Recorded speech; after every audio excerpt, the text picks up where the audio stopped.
Ray,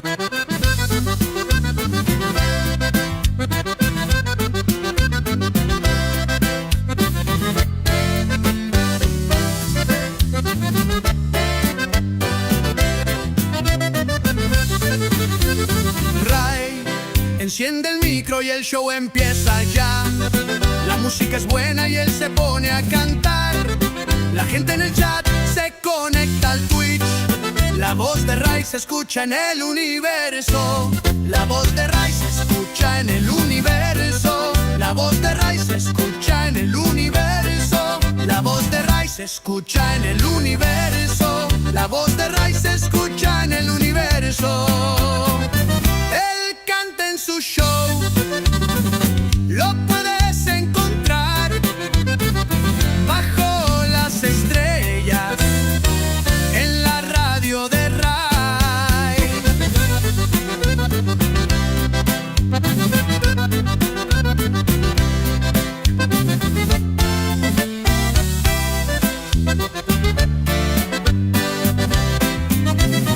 Él enciende el micro y el show empieza ya.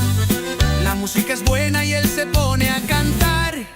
La gente en el chat se conecta al Twitch. La voz de Ray se escucha en el universo. La voz de Ray se escucha en el universo. La voz de Ray se escucha en el universo. La voz de Ray se escucha en el universo. La voz de Ray se escucha en el universo. Él canta en su show. Lo puedes encontrar bajo las estrellas en la radio de Ray.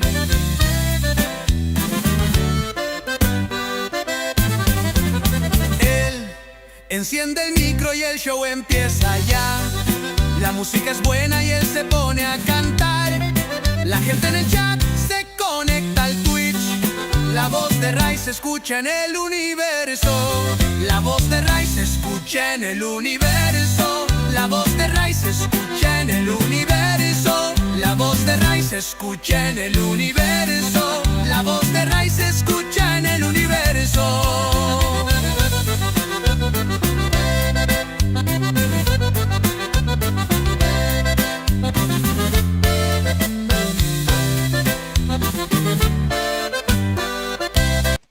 Yes, the Twitch intro, Painting Polish. Welcome in, my friend. Yeah, I need to make something for YouTube in case this happens. But who knows? I don't know how often I should say I'll be doing lives on YouTube. I just wanted to get in here. I was on the K Shottam show last night and we were streaming, and at some point he didn't want me to talk to the chat, so it was almost like going on a date and not getting to third base. I have to get my fix. It was a tease. It was kind of like a dating tease. I didn't get my fix, so I needed to come on here and see if I can get it out of my system. I need to talk to people because that just drove me nuts. Not being able to talk to chat drives me nuts. I never heard that before. And K Shottam's amazing at social media, so it's the first time I ever heard someone say that you shouldn't talk to chat. So it's kind of a new thing for me. So let's get this out of my system. Holy moly. But yeah, definitely got to get that intro for YouTube just in case we ever start to stream on here. Let's see how it goes. I want to get into some food news. No music because you can't play music on YouTube. Most of the time we're always on Twitch, but today we're on YouTube. No music. Let's get this food in here. We're going to talk about 10 foods that we used to eat back in the day, but not too many people eat those foods anymore, or even heard of them. Have you ever seen this one, Painting Polish? You know what this is right here? We used to call it pork and beans. I don't know what you guys call it, where you're from, but this is what we used to call pork and beans. Let me see. Crazy. Let me pause this. Look at that. Holy moly. Pork and beans, basically a can of beans, and then you cut up some hot dogs and you're good to go. It's like did you ever eat this when you were a kid? Basically, especially if your mom worked all day, you're a latchkey kid, you cut up simple meal, a can of beans, open up the can, cut up some hot dogs, maybe fry them up a little bit before you put it in, but put the beans in, heat the beans up, and then put the hot dogs in. I have to do dishes before Ramon's live. Oh, is Ramon going live today? Today's Tuesday. Oh, because he didn't go yesterday, huh? All right, cool. Is he going to go 6 o'clock?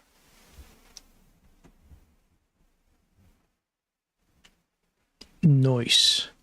6 o'clock. Yeah, we're only going to do like 20 minutes here. Just wanted to show you guys this interesting article I found here. Franks and beans, they call it. We call it pork and beans. Pork in the beans. That's what we called it. Let me see. I get this. And what's the next one? Let's see. That's an ad. Never heard of this one. We took bologna and we would just throw it in a pan with butter, burn it, get a nice black burn stain in the middle, put it in a sandwich with mayo, and we're good to go. This is weird. This is olives in bologna. Olives in bologna. This is very, very strange to me. I've never seen this. They said right here on the article, it says, imagine bologna had a midlife crisis and added green olives just to stand out. That's olive loaf. It's called olive loaf. Have you ever seen this, Painting Polish? I've never seen this. You've seen this? Oh my gosh. Pimento loaf? Is that what you call it? Okay. They call it olive loaf, but pimento loaf. Crazy. So that is like, is that? I don't even like olives. First of all, do you like olives, Painting Polish? I don't even like olives. So olives with bologna. I don't know about that. That is just out of control. Pimiento is a red part. What is pimiento? Is that like another type of pepper or something like that? Pimiento pepper, huh? Let me see. Pimiento.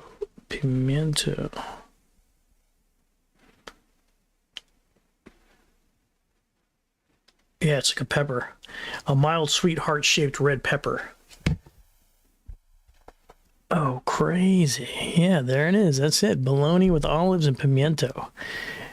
And Painting Polish calls it a pimiento loaf. They call it an olive loaf. I don't even want to know what that tastes like. That looks strange to me. What about these? Holy moly. This is before we had microwaves. Okay, this is before we had microwaves. This was invented back in the day because they looks like in 1953, all the way back in 1953, Swanson had 260 tons of leftover Thanksgiving turkey, and so they decided to make these little hash brown corn turkey meals with gravy. These were tasted amazing. But kids, if you think it was easy, it was not. We didn't have a microwave at that time. We had to actually use a oven. That's right. In the middle of the summer, we would eat these things when mom's at work, and we had to actually heat the oven up to like 350 degrees or something like that, and heat this thing up. And I think it took like 10 minutes in the microwave. Much better than smoking a turkey or baking a turkey. 10 minutes in the microwave. It had some like foil on top where you ripped off the foil. Everything is foil because the microwave wasn't even a thought yet. So these were frozen dinners. You'd heat them in the oven, in an actual oven. You'd have to know how to use the oven. Your mom would have to teach you to use the oven.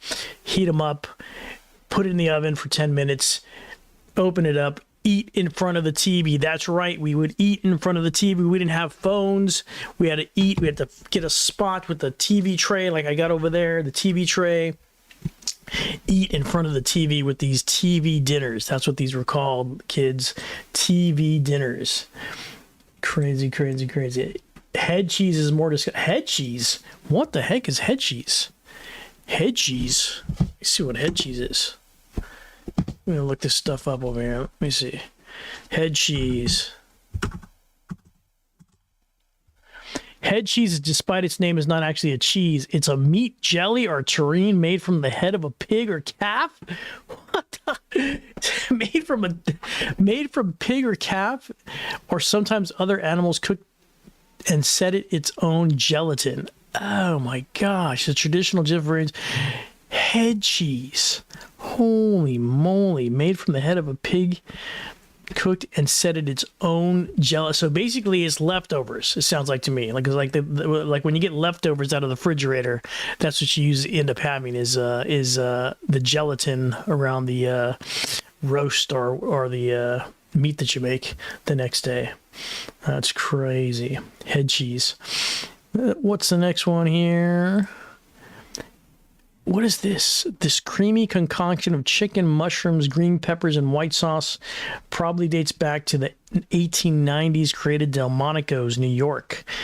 Depending on which food historian you ask. It hit peak popularity. What's in it? What is in this? Concoction of chicken, mushrooms, and green peppers in a white sauce. I've seen like soup like this, like somebody made a can of this stuff I've seen before, but I've never tried to make anything like this. This might be good. Might be with some mushrooms and chicken and some corn. Looks like peas. I'd leave the peas out. I don't like peas, but I'd eat the corn, the chicken. Cream sauce seems amazing. I'd definitely go for that. Let's see here. Crazy. What's the next one? Let's see. That's an ad. Sloppy Joe. Who remembers? I don't see this in the stores anymore. I haven't seen cans of this anywhere. I look all over the place. I don't even see this stuff anymore. But we ate this stuff in droves, in tons. As kids, this was awesome. You would just pop it open, heat it up in a pan, or even when the microwave finally came out, you heat it up in the microwave. It's just like this meat with tomato sauce.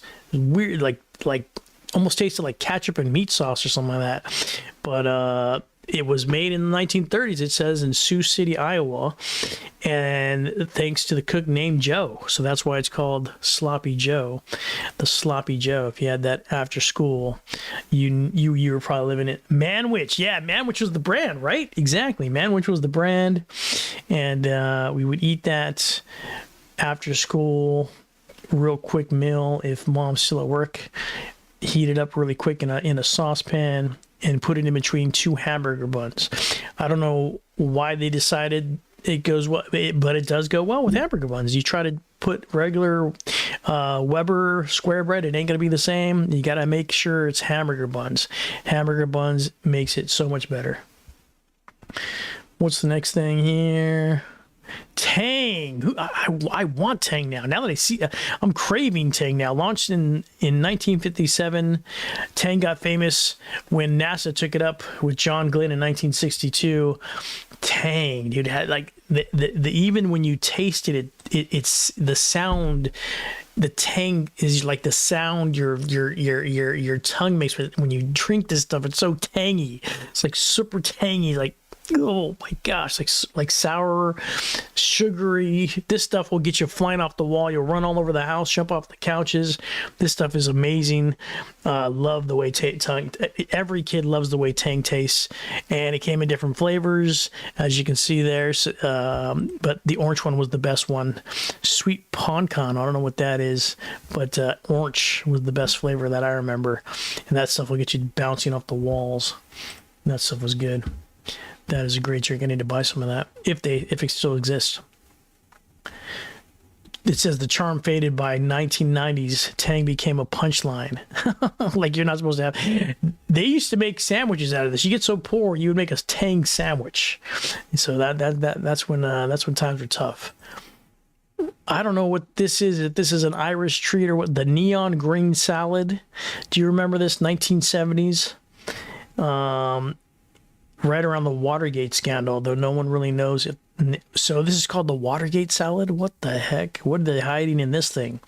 The Watergate salad, canned pineapple, mini marshmallows, and Cool Whip. I remember seeing something like this, like my grandma used to make or something, but it wasn't green. I don't remember it being green. I remember the pineapples. I remember the marshmallow. I remember the Cool Whip, like a dessert thing. I remember. But I don't remember it being green, like neon green like that. That looks crazy. Out of control. Neon green salad. That's an ad. This stuff we lived off of every single day, but we didn't have the microwave one. The one on top, that's the one K-Rock lives off of. You peel off the foil cap, you put the plastic cap back on, put it in the microwave for 2 minutes and you're good. In the old days, we didn't have that. We didn't have the plastic one. We had the can. We'd open the can, put it in the saucepan, heat it up on the stove, and it didn't take long either. It cooked really fast. If you went away for a minute, it was burned. So you got to cook. You have to watch it, make sure it doesn't burn. Nobody's home. It's just you, latchkey kid, eating spaghetti and meatballs. My favorite was the mini ravioli, the ravioli with the meat inside there. Oh man, forget about it. I don't know what kind of. There's no meat like that in the world except for inside the mini raviola. The ambrosia salad, yeah, that last one. Yeah, you're right. So a lot of people call this ambrosia salad. I think us Mexicans make this, but like different. We don't make it green. But we do make ambrosia, but it's white. We leave it white. I don't know how do they get it green? Somehow they get it green. Pistachio pudding. They use pistachio pudding mix. Yeah, we Mexicans must skip that part because ours is white, and it does taste pretty good. It does taste really good, but it's not green, not neon green at all. Let's see here. This is a nice one. Chicken Kiev. This is talking about a lot of stuff going on in Kiev right now. This is originally thought to be a Russian dish. Actually, was later found out to be a Ukrainian dish, and it's like breaded, deep fried chicken breast stuffed with garlics and herb butter that spurts like a lava when you cut it. Oh, crazy! What the heck? Oh, that must taste amazing. Garlic and herb, bunch of butter inside. We got to figure out how to make that. That looks really good. Holy moly.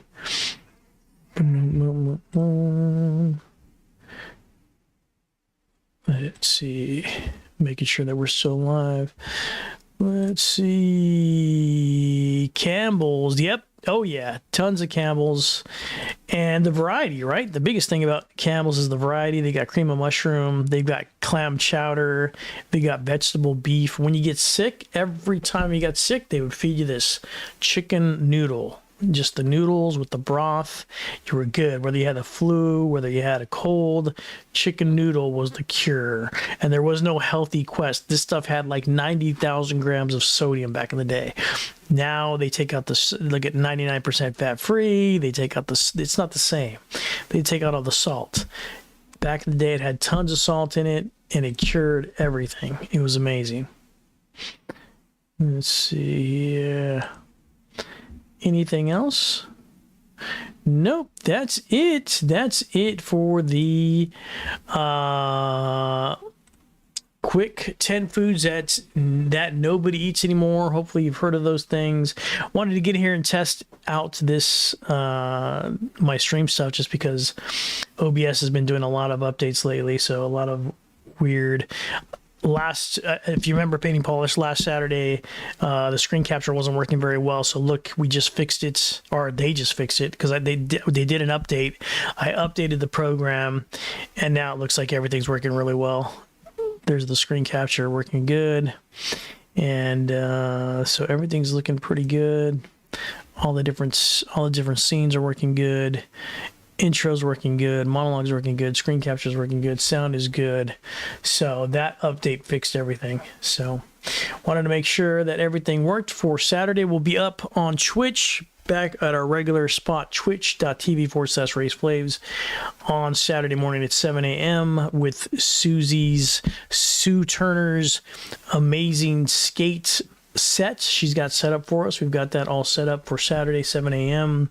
So we will see you on Saturday at 7 a.m. on Twitch. Thanks for helping me test this out. Stay thirsty, my friends, and not dangerous. Have a great one.